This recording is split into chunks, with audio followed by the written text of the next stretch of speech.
Welcome back everybody to our course on energy trading, portfolio and risk management. Today we start a new topic. We will discuss markets for flexibility. So far we have discussed mostly forward markets. So how can we buy or sell electricity and energy, gas, oil, coal, CO2 emission certificates for periods in the future. The shortest period we have analyzed so far is the day-ahead market on the wholesale market. This was mostly sufficient, in particular for energy utilities with retail business and also for most financial traders, because everything shorter than day-ahead is typically connected very closely with physical fulfillment. These very short-term markets are typically just used to balance portfolios, to balance forecast errors. For example, if renewable energies from wind or solar power do not produce on short notice what was actually expected when they were calculated in the day-ahead market, or when your consumers differentiate on short notice from their planned demand profile, then the actors may get active on these short-term markets. And this is the demand for flexibility. But of course, then where demand is, there must also be supply. And especially for energy utilities with generation assets, this demand can be served with their assets, and that then becomes an additional revenue source. So the key here is, firstly, of course, explaining these markets. So markets for flexibility. That's what we do in this video. And then in the next video, we will explain how you can optimize generation assets and how generation assets can earn revenues by providing this much sought after short-term flexibility. So up to this point, we have focused on forward and future markets and referred sometimes to the day-ahead market as a spot market to balance portfolios. The term spot market typically stands for real-time. We have touched upon this in a previous video, but as this market attracts most of the liquidity and as the portfolios have to be reported to the transmission system operators at 2:30 on the day before delivery, noon on the day before delivery, when the day-ahead auction is held, is typically referred to as the spot market. Furthermore, this market, as I said, has most of the liquidity. However, there are additional markets with even shorter time horizons. There are intraday markets and there are balancing markets.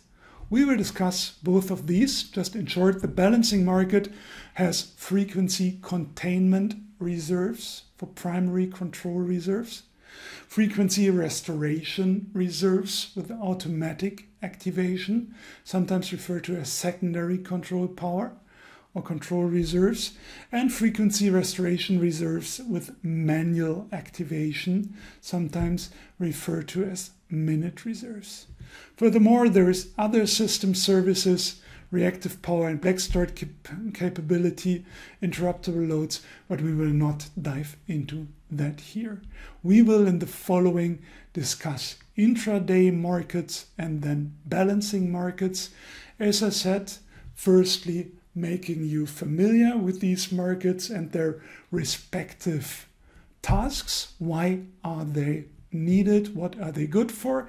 And second, always in the back of our minds, having how can we make revenues with our portfolio consisting of electricity generating capacity, or maybe even with the retail business potentially, especially for large industrial consumers. They may also get active on these markets. So let's start with the intraday market. There is continuous trading 7 days a week, 24 hours of a day, which begins at 3 p.m. So after 3 p.m. after grid closure at 2:30 for the delivery period on the following day. As this happens after grid closure, and at grid closure you have to report to the best of your knowledge your predicted supply and demand in your balancing group for the next day in quarter hourly resolution. This intraday market in that regard by definition should be to trade changes in your forecast. So this by definition, if you have a pure financial balancing group, a trade balancing group, then you do not have these deviations because you know you're not going to consume electricity, you're not going to sell electricity, your bought electricity, your procurement has to be exactly equal to your sell side, to what you deliver. So this has to be flat, so this is irrelevant for pure traders. It becomes relevant as soon as you have physical assets, so power plants and or consumers. Okay, so it begins after grid closure at 3 p.m. and you can trade up to 5 minutes before physical delivery. There are hourly, half-hourly and quarter-hourly products on these markets. There is no uniform market price as trading is continuous, in contrast to the day-ahead auction, where we have an auction which takes place at noon for all the 24 hours of the following day. There is one uniform market price. But here, transactions are carried out immediately as soon as buyers and sellers agree on a price.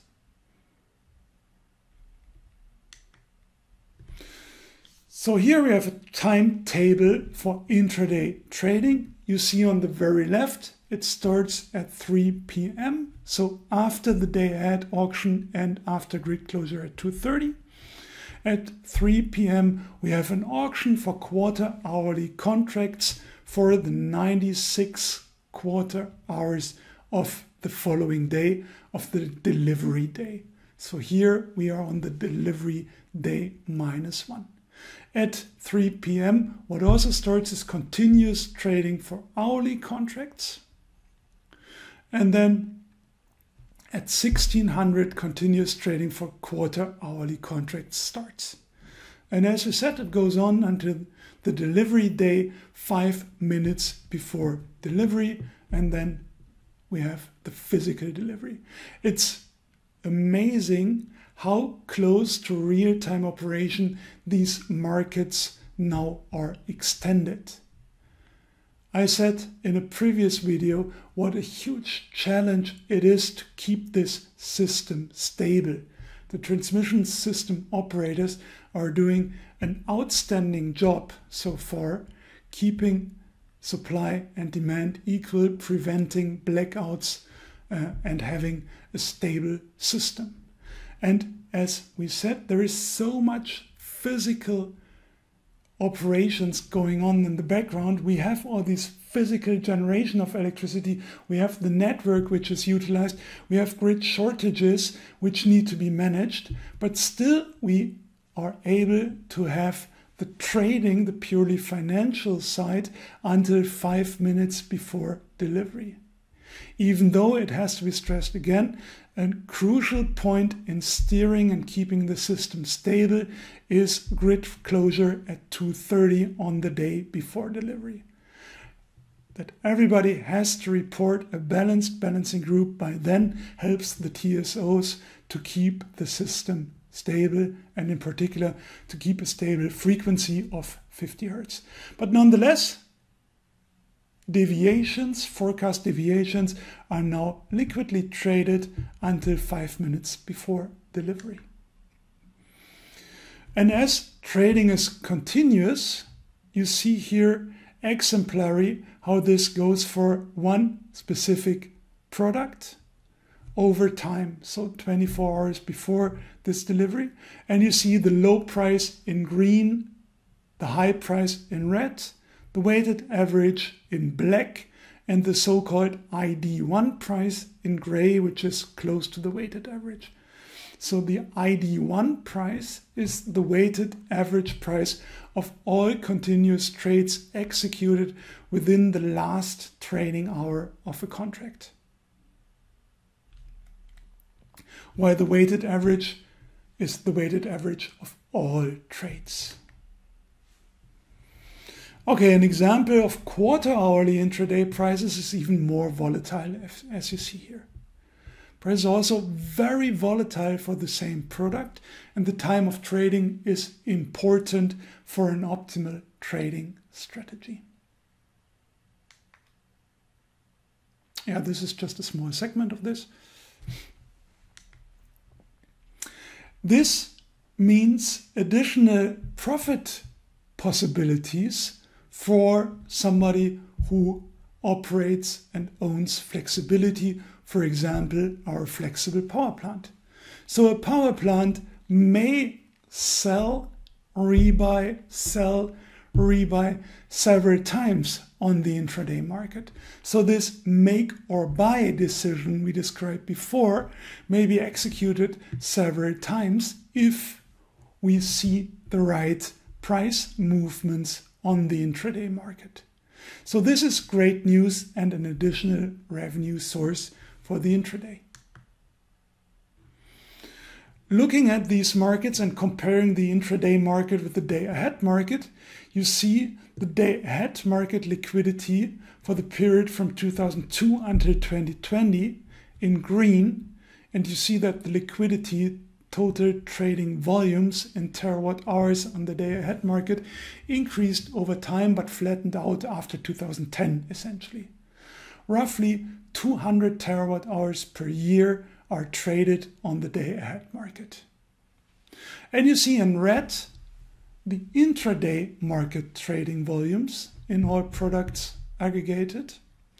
And you see that this has increased continuously until 2020. So intraday markets are becoming more and more liquid, but are still lagging behind day-ahead markets. Here's the intraday market only.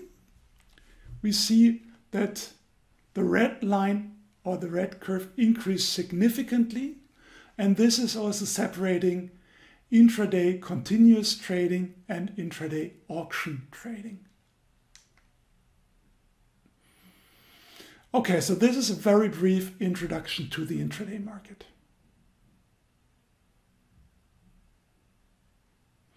Let's move on to balancing markets. Balancing markets as ancillary services. A stable frequency necessitates generation equals consumption in real time. So a stable system frequency, in Europe this is 50 Hertz, requires that what's generated by the power plants is equal to what's consumed by consumers in real time, so in each second and in each nanosecond. If there is deviations between generation and consumption, the frequency varies. It moves away from 50 Hertz, which is the desired level. So unplanned deviations in generation and or consumption change the system frequency. And such deviations between actual frequency and target frequency must be corrected to maintain the quality of supply and not to endanger the reliability of the supply. So very small fluctuations from 50 Hertz are okay, but if these fluctuations are too big, then, for example, electric appliances may break down or some other problems may arise in the system, so the frequency must remain at or around 50 Hz. Adjustment takes place through the use of positive balancing power if the frequency is too low, and negative balancing power if the frequency is too high. And this adjustment is organized centrally by the transmission system operator on the basis of previously contracted capacities of different qualities in the form of ancillary services. Below you have a beautiful picture of this. Target value is 50 Hz. Supply generation on the right and load consumption on the left have to be exactly equal. And if load exceeds supply, frequency drops. We have more load when we have generation. This scale here is shifted to the left and frequency drops. So this then must be compensated to bring the frequency back to 50 Hz.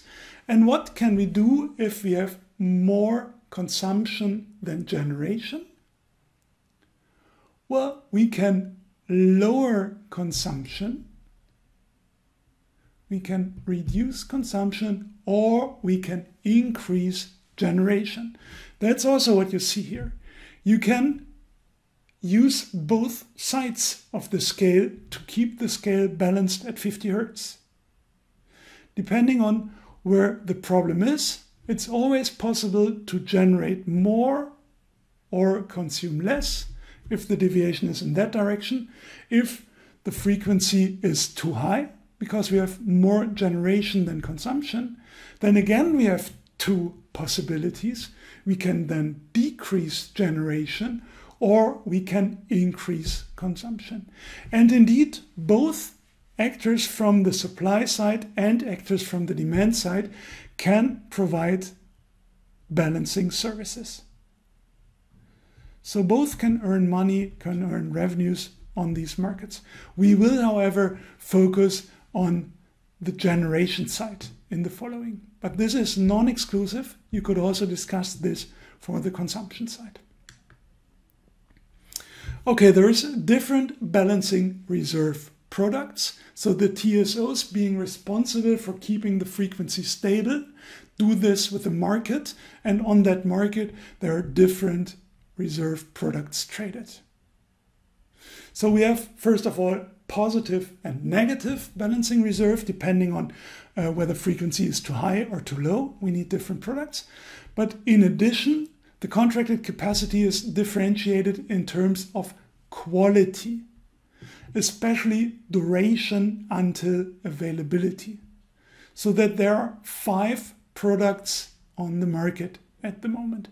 There is frequency restoration reserve. Sorry, let's start with the red one. Well, actually, let's start with the green one. Frequency restoration reserves with manual activation is the green one. Can be positive and negative. Then we have the red one, frequency containment reserve symmetrical. That means the level of positive and negative reserve is equal, so there is just one product for this. You see it on the very left. It has to be available very, very soon, within 30 seconds after activation. It has to be fully available. And there is frequency restoration reserves with automatic activation, again positive and negative, which is between these two. So let's start maybe from the shortest perspective. In the very short perspective, our first line of defense is frequency containment reserves. One product symmetrical, goes up and down. Very fast reaction. Second line of defense is frequency restoration reserves, which has to be online after 5 minutes, as you see in the graph. There is 2 products, positive and negative, and then after 15 minutes, frequency restoration reserves with manual activation have to be available, again, positive and negative. So 1 product for the red frequency containment reserves, 2 products for the blue frequency restoration reserves with automatic activation, and 2 products for the green product frequency restoration reserves with manual activation. These balancing markets are harmonized across the European Union. So what we're saying here is relevant beyond Germany. It covers at least the European Union, but most other markets, Great Britain, the United States, at least most liberalized markets, have similar setups. In Europe, the European Commission established a guideline on electricity balancing in November 2017, Commission Regulation 2017-2195. The goals are a common market for procurement and exchange of balancing services to foster effective competition, non-discrimination, transparency, new entrants, and increase liquidity. For every balancing service exists European implementation projects to define technical, operational, and market rules. The European integration for frequency containment reserves are shown here. Currently, this involves 11 TSOs from 8 countries. Cooperating TSOs procure the frequency containment reserve through a common merit order list where all TSOs pool the offers they received. Core shares and maximum transfer capacities, export limits, exist as limitations in the FCR market. There is daily auctions for this and 4-hour symmetrical products. So here in the graph, you beautifully see the different colors for different countries. So regardless of the origin, as long as certain export limits are non-binding, you can have total procured volumes from several countries, and this is in the interest of consumers by keeping the costs down. Of course, if we would do this nationally only, then we would always have higher procurement costs for this service. For automatic frequency restoration reserves, AFRR, we have a platform for the international coordination of automated frequency restoration and stable system operation, Picasso. Nice name. This is the European implementation project for the creation of the European AFRR platform. There are 30 TSOs involved. And then there is Manual Frequency Restoration Reserve, MFRR, Manually Activated Reserves Initiative, MARI, is the European implementation project for the creation of the European MFRR platform. Okay, moving on to the different balancing reserve products. We said essentially there is 3 different products. On the left, we have the first line of defense, the frequency containment reserve, with an activation time below 30 seconds. Frequency containment reserves have the function to stop the system frequency change and stabilize the frequency at a certain level below or above 50 Hz. So whenever we have a deviation from 50 Hz, we activate the first line of defense and try to at least stabilize the frequency at that level. The activation for the FCR is automatic. There is a load frequency controller in each plant providing that service. So the power plant automatically measures the frequency and automatically helps to stabilize the system. The responsibility is decentralized. All grid operators within the synchronous group are responsible, and the dimensioning requirements of the NSOE operational handbook. Okay, then making the other 2 a little bit quicker, we have frequency restoration reserves with automatic activation, AFRR, and we have frequency restoration reserves with manual activation, MFRR, and as the name already says, key difference is in the activation. That's one thing, and the other economic key difference is in the activation time. Automatic frequency restoration reserves have to be available within 5 minutes and manual frequency restoration reserves within 15 minutes. Both have the function to return the system frequency to 50 Hz. And they have the function of the adjustment of deviations from control area, target, and actual exchange. The responsibility or grid operators within the synchronous group or grid operator in the control area causing the imbalance are responsible for this. The dimensioning is a probabilistic dimensioning methodology, which we do, for example, or explain, for example, in another course in Power System Economics 2. Okay, other differences. Frequency containment reserve has capacity price only.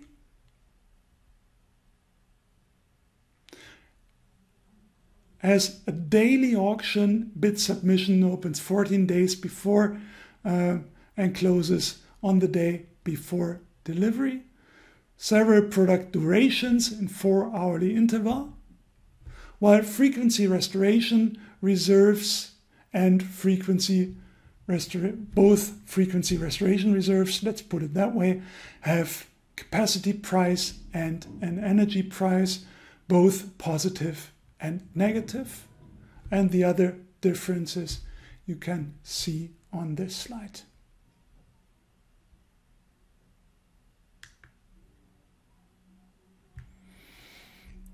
Okay, let's look at what drives demand for these services.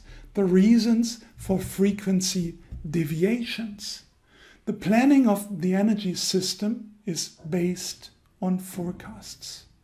And these forecasts are not 100% correct. The feed-in of renewable energies may be above or below the day-ahead forecast, which was used to balance the system at grid closure at 2:30 p.m. on the day before delivery. Load forecasts are uncertain. Load may be higher or lower than what was forecasted at 2:30 on the day before delivery. Furthermore, purely on the supply side, we may see power plant outages. So this can only reduce supply. So this may only lower feed-in and require purely positive balancing power to balance. Then we have averaging. For example, if the system is organized in 15-minute intervals, quarter-hourly load intervals, then typically during the morning when the load increases, during the first minutes of a 15-minute interval, demand is below the average demand of that 15-minute interval, which is used to plan the system, while the last minute of the 15-minute interval is above the average. So whenever we are in an increasing load interval, if you take a 15-minute average, first minute below, last minute above the average. So this averaging requires balancing services. And then, last but not least, we have international electricity exchange, which might drive frequency deviations. Okay, the amount of required balancing reserves is determined with probabilistic models, stochastic convolutions. See the lecture Power System Economics 2, as I said. In the following, it is simply assumed here in this class, in this course, that it is exogenous. Typically, positive balancing reserve is provided by pumped hydro storage, gas turbines, especially manual frequency restoration reserves, hard-coal power plants, and biomass power plants. Negative balancing reserved by conventional thermal power plants, biomass, combined cycle gas turbines, power-to-heat systems, and pump hydro storage. Because negative can also mean you increase your demand. And for example, a power to heat system can do that by simply turning on, consuming electricity, converting it to heat and storing it in a boiler. Pumped hydro storage, of course, also can provide negative balancing by increasing electricity demand by turning on the pumps. Again, negative balancing reserves are needed when the frequency is above 50 Hz, meaning we have more production than consumption. And we can balance this by reducing production or by increasing consumption. Okay, and last but not least, at the bottom you see frequency containment reserves, typically provided by pumped hydro storage, conventional thermal power plants, and batteries. But the exact bit structure is unknown and thus needs to be estimated. So this is already complex. If you want to evaluate your chances on these markets with a flexible power plant, it probably needs models with complexity beyond what we are discussing here in this course. You can contact me anytime, of course, if you are interested in doing a collaborative project on this from the industry side. Here we will just discuss the basics. Okay, so let's look at the allocation and remuneration for these services. For automatic and manual frequency restoration reserves, we have pre-qualified suppliers. So these have been tested that they are able to meet the technical criteria to, for example, reply sufficiently fast to the signal to provide balancing power. So there is a pre-qualification process which you have to comply with to be then allowed to provide the service.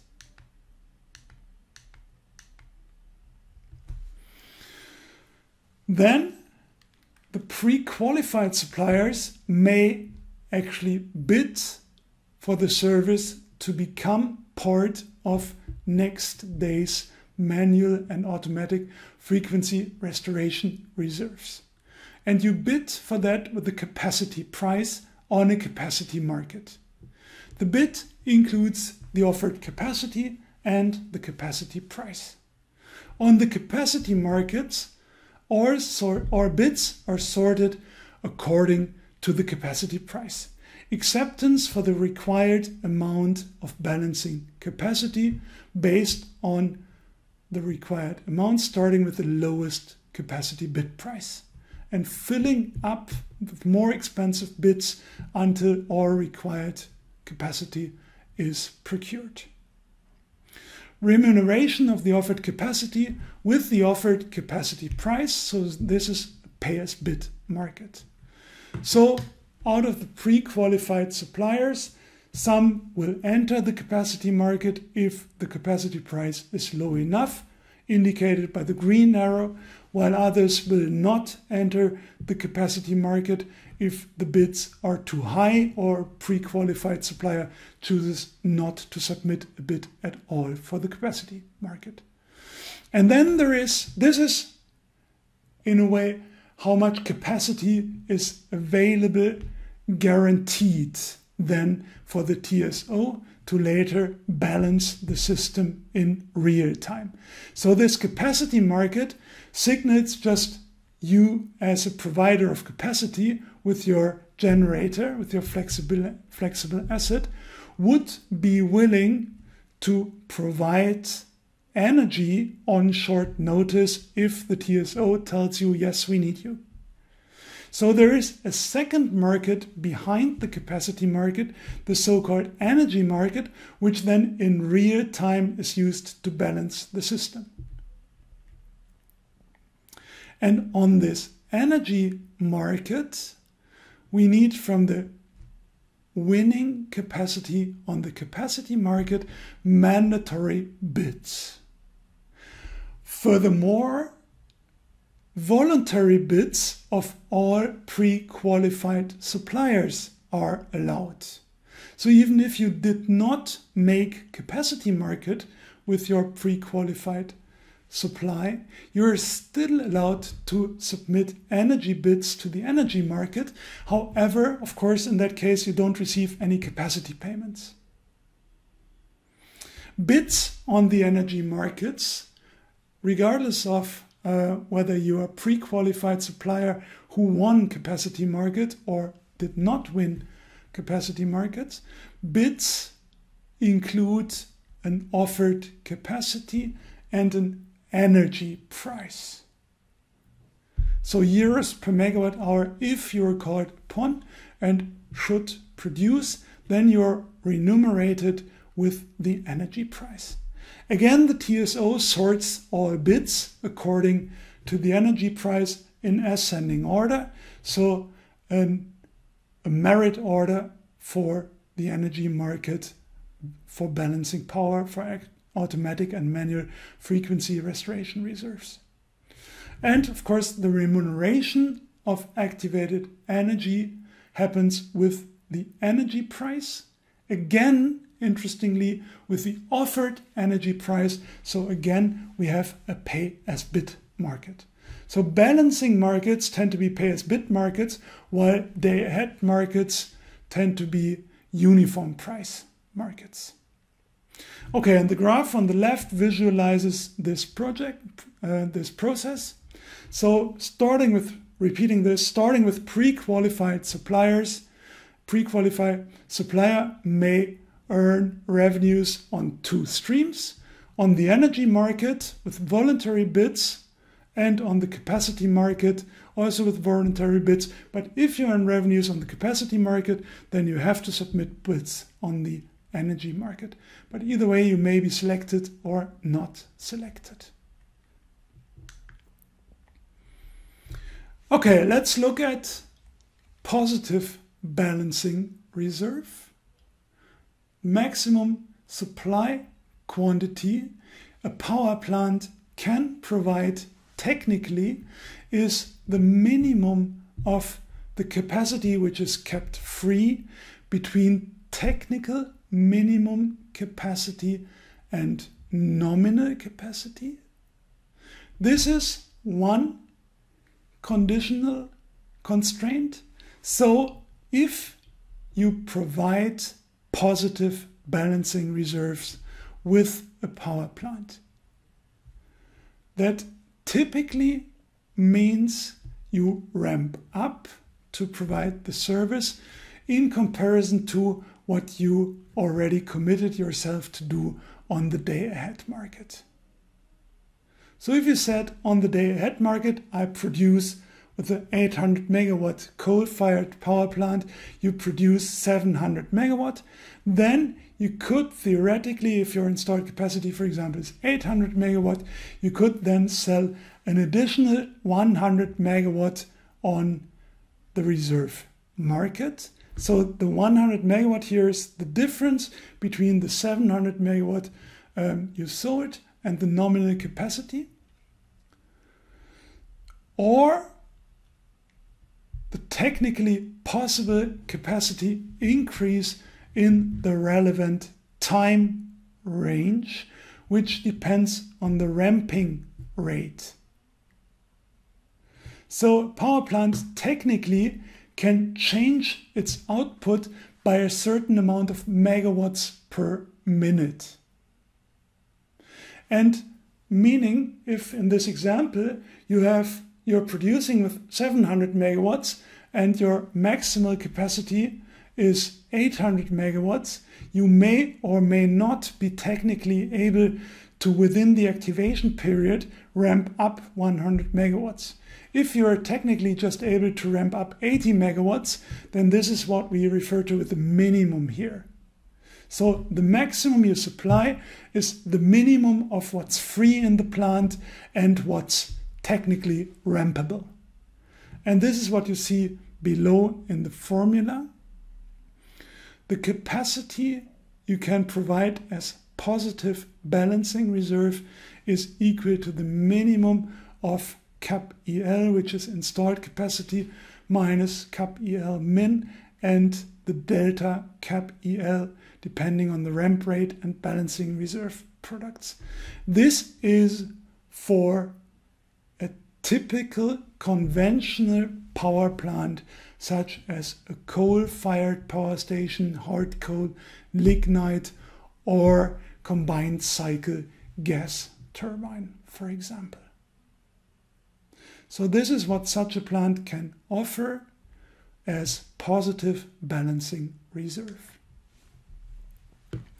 In the graph, you see how this works. You see the current operating point, and then you see how much it could ramp up, and you see maximal it could go up to installed capacity, but it may be constrained by the usable capacity range for the balancing reserve's product quality. Okay, move on to negative balancing reserve and how much negative balancing reserve a power plant can provide. Here, the maximum supply quantity, and again using the example of a typical coal-fired plant, lignite, hard coal, or combined cycle gas turbine, is the minimum of the capacity kept free between technical minimum capacity and nominal capacity, as well as technically possible capacity decrease in the relevant time range. So we can ramp down the plant to minimum technical load. We cannot go beyond that. That's the lower limit. And we can ramp down the difference between what we are currently producing, for example, the maximum, if we choose to produce the maximum capacity, or any value in between. So we could go down to minimum load in our hard coal plant, using that example again, assuming we are operating currently at 700 megawatt out of 800 installed capacity, and minimum load is 300 megawatt, then we could go down 400 megawatts to minimum load. However, again, the ramping constraint may pose an additional constraint here. Technically possible capacity decrease in the relevant time range, again depending on ramping constraint, ramp rates, and balancing reserve products time duration. So again, looking at the formula for this, capacity to be provided for negative balancing reserves is the minimum of cap EL, again, minus cap EL min, and delta cap EL. And again, the graph visualizes this. Okay, if we are still considering the perspective of a power plant, or if we are into market design and interested in these markets, then there's different approaches for the level of balancing reserve prices. So if we consider investing and selling, buying, actively participating in positive and negative reserve power markets, we must understand how the prices form and what drives prices and what height of these prices to expect in the future. And this depends on the situation. Here on this slide, you see 4 different situations, 2 for positive balancing reserves and 2 for negative balancing reserves. From the perspective of a power plant, starting with positive balancing reserves, if you want to provide this with a power plant, there is 2 cases to distinguish. Case on the left, the asset is in the money, meaning the price for electricity is above the power plant's variable costs. If in that case, so we are on the upper left block, if in that case you provide balancing reserves, you face opportunity costs, because you have to block capacity for balancing. And this blocked capacity for balancing does not receive revenues on the wholesale market, obviously. Again, going back to the example of our 800 megawatt hard coal plant, you can produce and sell 800 megawatts. However, if you sell, which you may do, 800 megawatts on the wholesale market, here in this case the price is attractive, the electricity price is above your variable costs, so you earn revenues with the full 800 megawatts. However, if you have sold 800 megawatts and you produce 800 megawatts, you cannot provide additional balancing power. Because how are you supposed to ramp up? You're already producing at your installed capacity of 800 megawatt. So this is exclusive. Either you sell 1 megawatt of installed capacity on the wholesale market, or you block it to provide balancing power. Balancing power, balancing reserve means you have to increase the plant's output if you're called upon by the TSO. And that you can do if and only if your current output is below your maximal output. And this is what the first bullet in asset is in the money positive balancing reserve refers to. You face opportunity costs. If you want to receive revenues from the balancing, from the reserve markets, you can do that, but then you can only sell parts of your capacity on the day-ahead market. And the capacity blocked for balancing receives no revenue on the wholesale market and thus faces opportunity costs. Furthermore, increases specific generation costs due to efficiency losses during partial load operation. So if you reserve capacity for balancing, you cannot produce at 800 megawatts at maximal installed capacity, and typically efficiency of a power plant is highest at full load operation. So you have a small but non-negligible loss in efficiency if you choose to operate at partial load to have free capacity for balancing reserves. So that's the case, positive balancing reserve, asset is in the money on the upper left. If, however, you want to provide positive balancing reserves and the asset is out of the money, that's the case on the upper right, PE is below variable costs of the plant.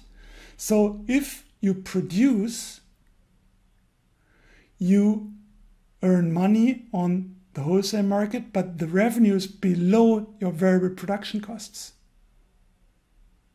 This is technically required by power plants such as hard coal, lignite, and combined cycle gas turbines, because if they're not operating at all, they can do that, of course, but then they cannot sell positive balancing reserve because it's physically impossible to start up a hard coal plant with the required activation response times for balancing power.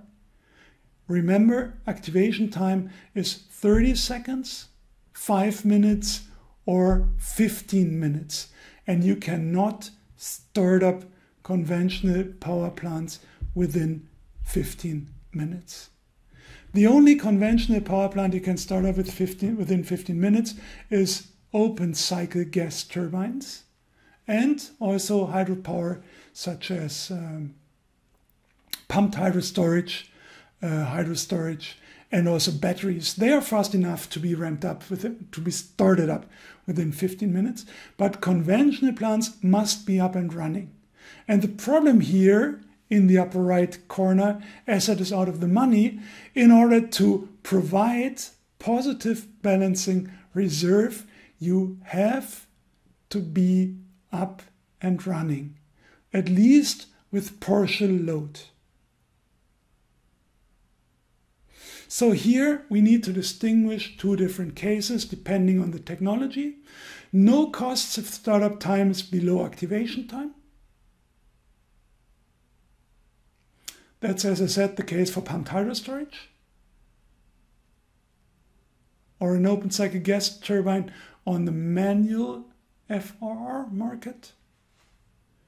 However, if we are talking a coal-fired plant or combined cycle gas turbine, if plant must be online technically to provide this service, the plant incurs losses on the wholesale market for operation at minimal load.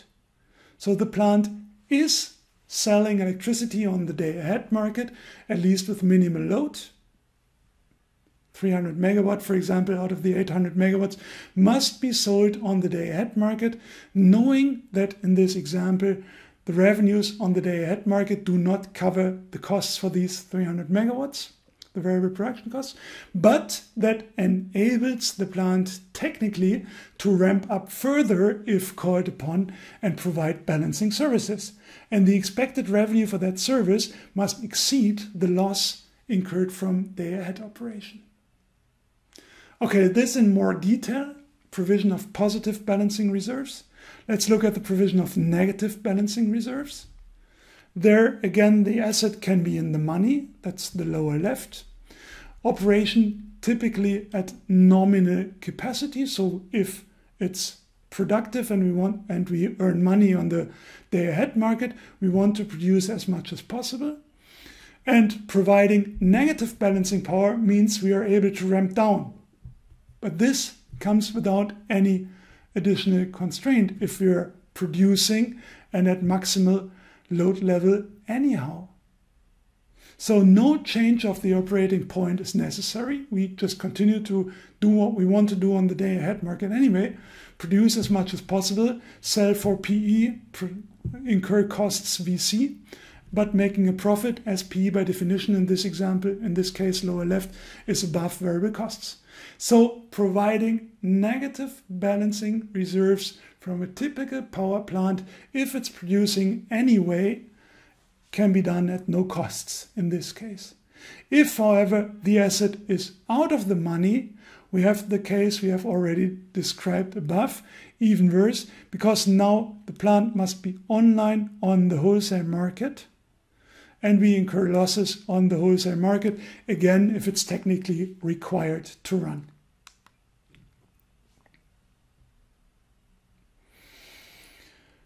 Looking at the cost structure incurred for this, based on the capacity costs for positive balancing reserves from different technologies, it looks like at the lower left, there is V-shaped cost curves.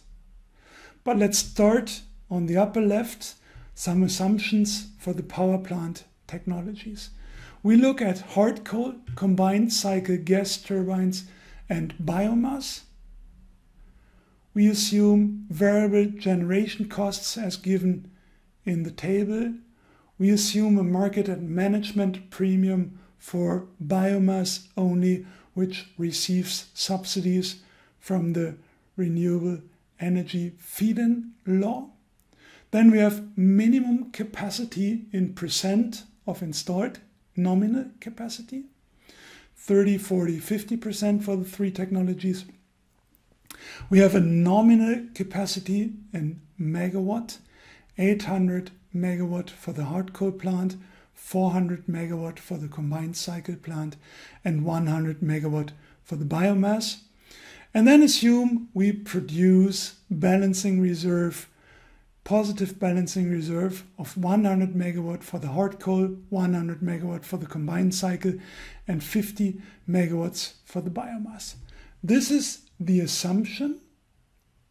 And at the lower left in the graph, we see how much providing these 100 megawatts of balancing reserve costs in year per megawatt per hour, depending on the wholesale spot market. So horizontally in the graph at the bottom, you see the spot price at the wholesale market in euros per megawatt hour, starting from 0 at the very left to 150 euros per megawatt hour on the right. And the green V shows how much it costs to provide balancing power, positive balancing power from the biomass plant depending on the spot price. And here we see the implications from what we said on the last slide. If the price is low, but all three plants are forced to operate at least with minimal partial load to be able to provide positive balancing power, if the electricity price is low, they incur relatively high prices. And if the electricity price is very high, so for example, at the very right, look at the 150 euros per megawatt hour, providing balancing power, as we explained on the last slide, incurs opportunity costs.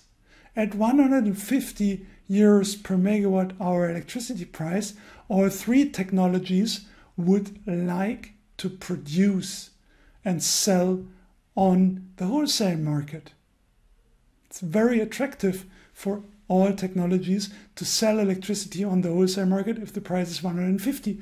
However, if they provide balancing power, they cannot, as we said, sell that capacity, that megawatt, that same megawatt on the day-ahead market. So if the hard coal plant, for example, provides 100 megawatts of balancing reserve, it can only produce and sell 700 megawatts on the wholesale market for 150 euros per megawatt hour. So that's the cost of opportunity here. So please try to figure this out. Stop the video for a moment. Analyze the opportunity costs at 150 for the black hard coal line.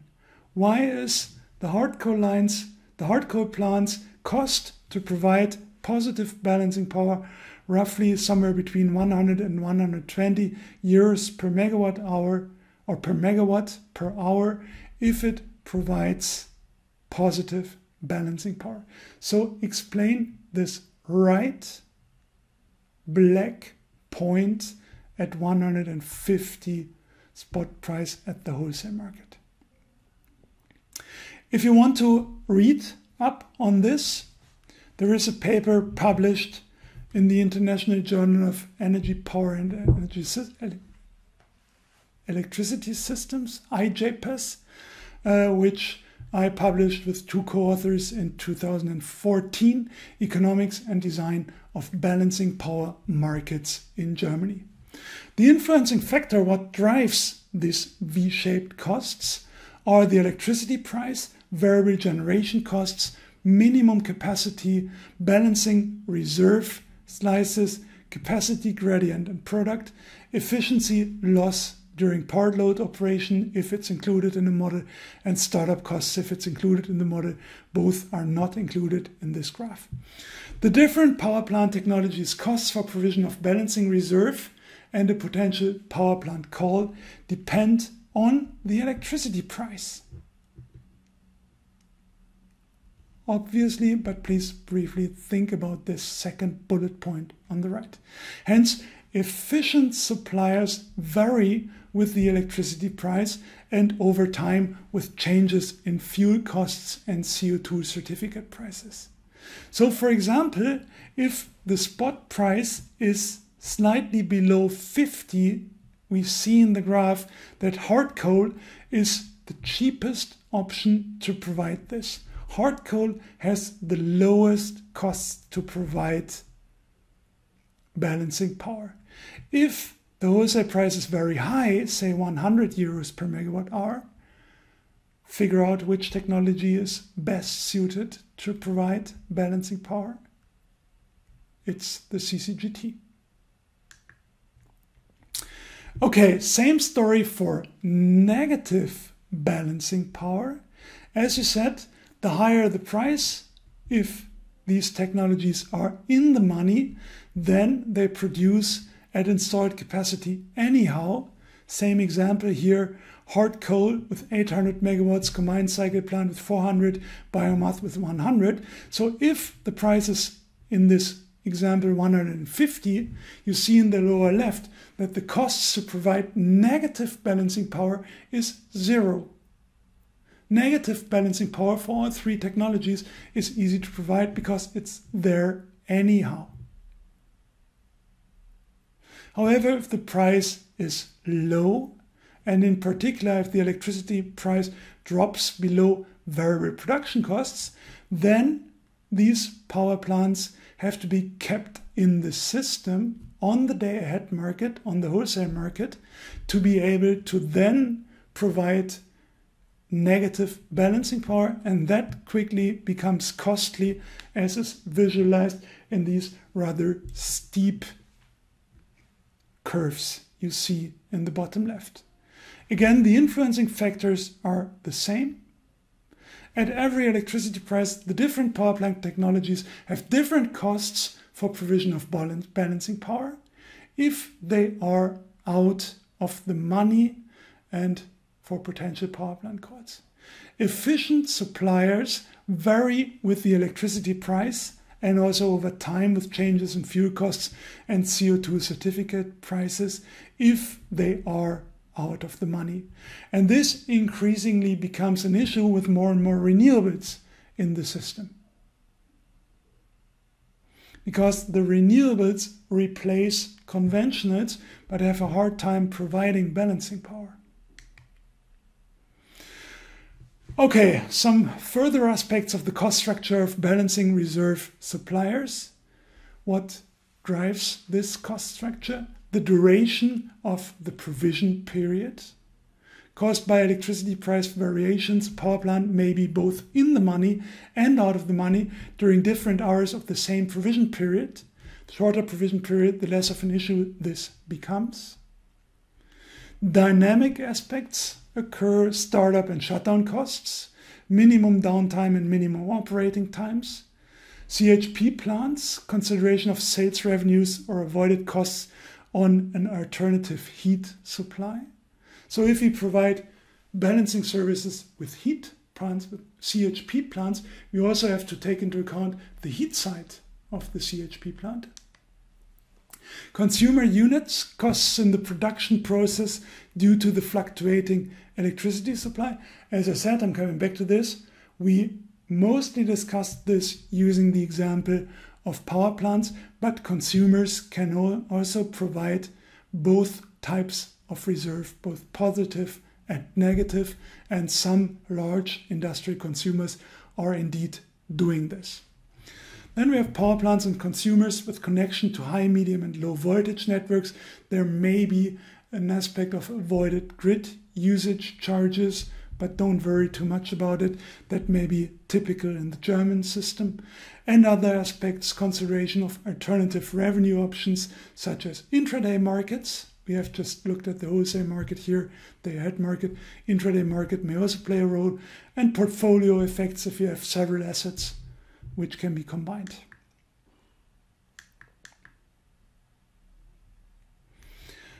Okay, well then, if we want to combine this, we have now looked at how different technologies can provide balancing services and what their particular costs would be.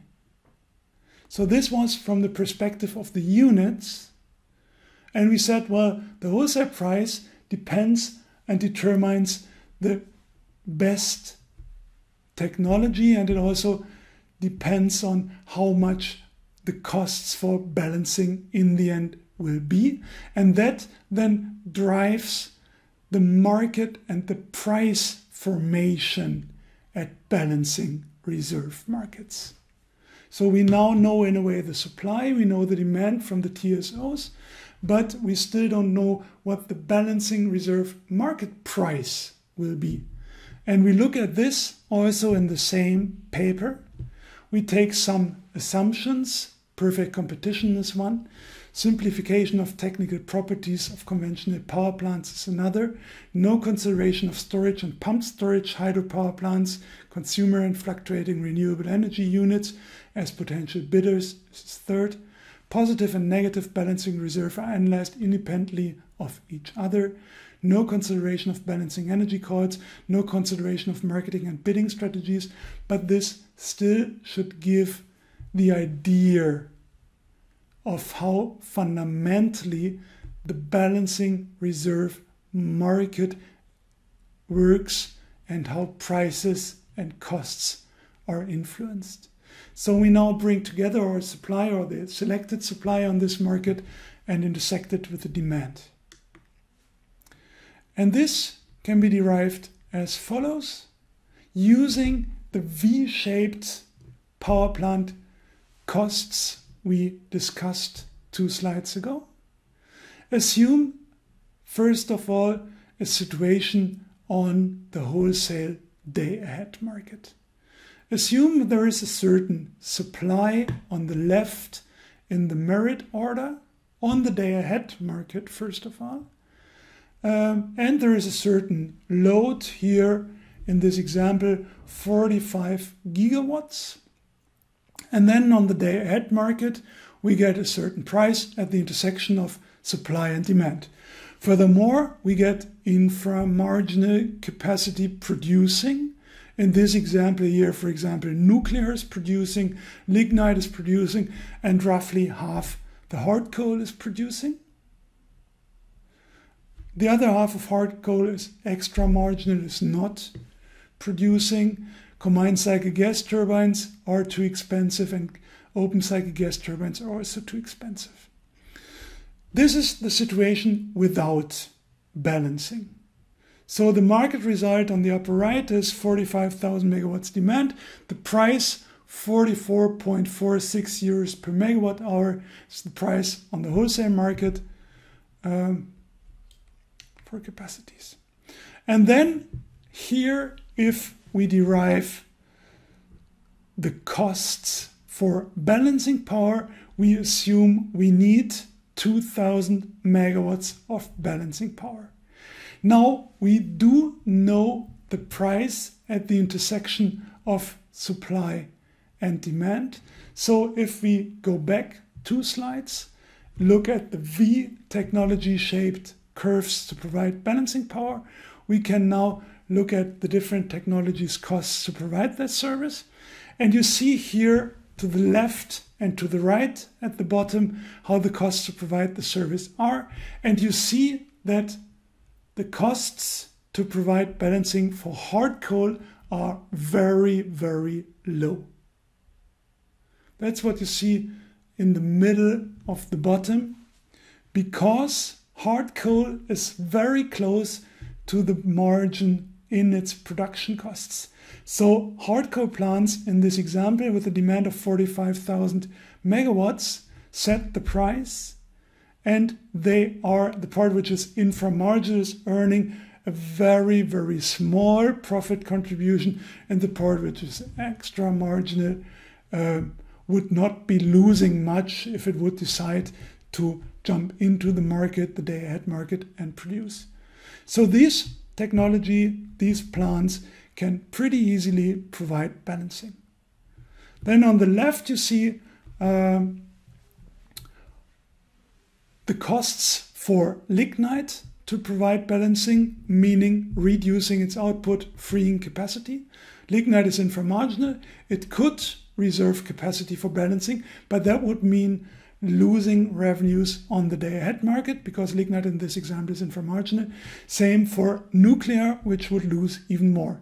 Nuclear has very low variable production costs. It could provide balancing, but the costs would be very high. And then on the right side, we have the extra marginal technologies and their costs to provide balancing power. And you see in particular in green, the combined cycle gas turbines. They could enter the market and provide balancing, but it would be costly. Okay, this on the lower left is the derivation of supply costs and quantities of capacity provision given the day ahead market situation. So the cost for capacity provision of positive frequency restoration reserve with manual activation. That's on the lower left is infra and extra marginal provision. And now in the third step, moving to the lower right graph, we can sort this according to the cost of capacity provision.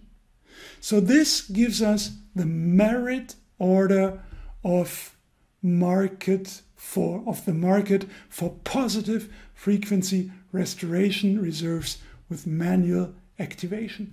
So taking the lower left cost structure and sorting it in ascending order. And this gives the capacity price on the wholesale or on the reserve market. So that's the market result on the upper right. Capacity price on the market for positive frequency restoration reserves is 27.5 euros per megawatt hour. So this is maybe a little bit difficult to grasp at first glance, but beautiful in the economic intuition how the market for reserves works. Again, details are explained in the publication Muskens et al. 2014. Same one we already cited 2 slides ago.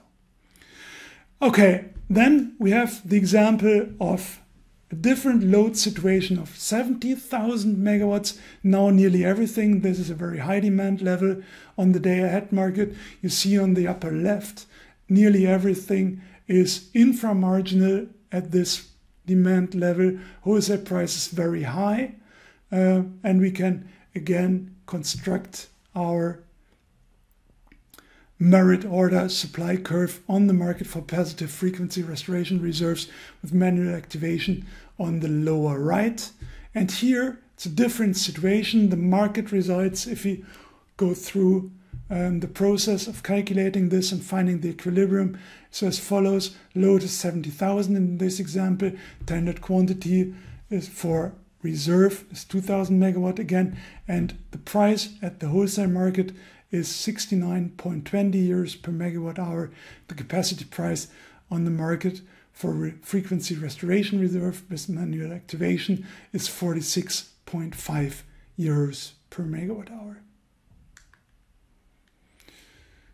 Yeah, comparing these two cases, you beautifully see why the reserve market has higher prices in the lower right case of 70 megawatts demand, because the cost of opportunity to provide this service are higher than in the left case in the medium demand level of 45,000 megawatts, where we have lots of hard coal, which is very close to the margin and can provide balancing power at very low costs.